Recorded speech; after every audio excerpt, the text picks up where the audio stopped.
எப்பவுமே நமக்கு எதிர்பார்ப்பு அதிகம். ஒரு டாக்டர் எப்படி இருக்கணும்னு கூட நம்ம எதிர்பார்ப்போம் தெரியுமா?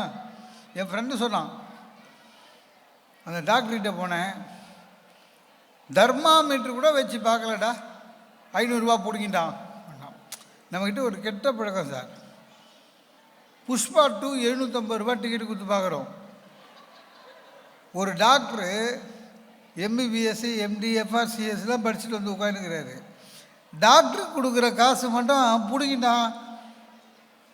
சொல்லுவோம், எனக்கு இல்லை சே, உண்மையிலே தப்பு.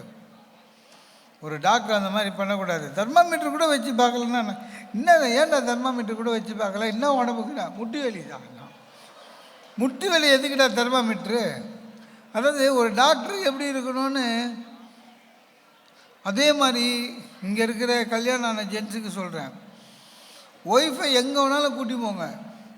நமக்கு உடம்பு சரியில்லைன்னு டாக்டர்கிட்ட போகிறோம்ல, கூட கூட்டிகிட்டே போகக்கூடாது.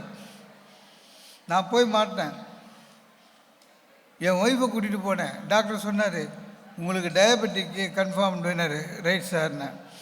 உடனே என் ஒய்ஃபு டாக்டர்கிட்ட கேட்டாங்க, டாக்டர் டயபெட்டிக்கு ஏன் வருது அப்படின்னு.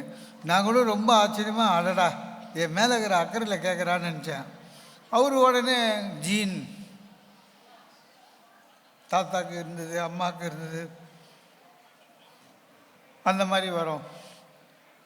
என் ஒய்ஃபு டாக்டரை கேட்டாங்க, அப்போ ஏன் எங்கள் பெரிய நாத்தனாருக்கு இன்னும் வரலன்னா. அவளுக்கு என்னென்னா, எனக்கு டயபெட்டிக் வந்தது பற்றி கவலை இல்லை, எங்கள் அக்காவுக்கு ஏன் வரல, அதுதான்.